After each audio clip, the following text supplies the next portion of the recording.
Hey guys, welcome to my channel. Hope you guys are doing good. So today I'm going to be talking about manhwa where the male lead is the tyrant and the female lead is his secretary. If you read What's Wrong with Secretary Kim, then you should try this manhwa.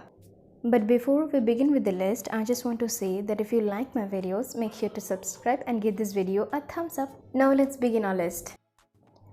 Coming at number 1, we have I Became the Secretary of the Tyrant. After falling into the world of a novel, our heroine Rosalind is determined to change her character's outcome. By knowing the story, she becomes the secretary of a tyrant in place of her clumsy brother in order to save her family from a bad ending and to survive. But not only does she have a potential for the position, she is darn good at her job because she served the tyrant so well.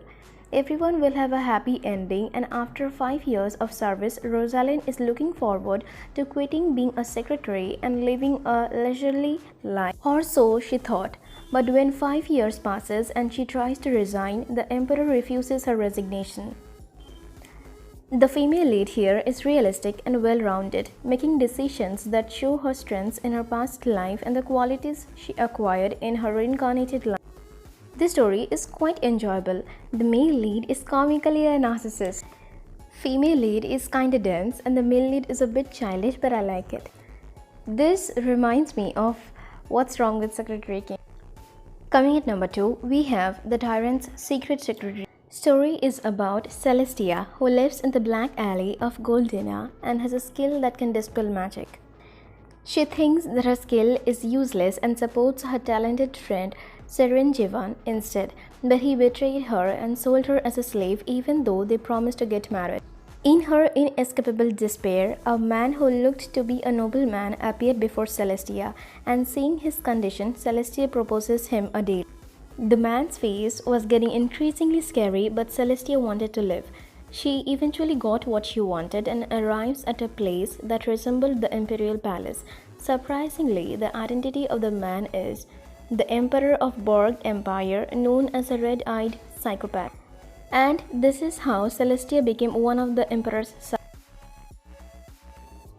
Coming at number 3, we have I Became the Tyrants Translator. Story is about a tyrant, Mikhail, and Leticia. Leticia stays by his side for a decade, serving as his interpreter as she is the only person who can understand him.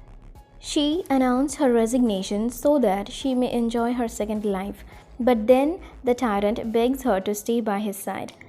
Leticia is shocked to know that the tyrant can speak and in fact had been deceiving everyone by speaking slowly in riddle. Then Mikhail told Leticia that he did so because it was the only way to keep her by his side. It has all: isekai, a tyrant, trash family. Art is beautiful and clean. I hope you have a good day. See ya.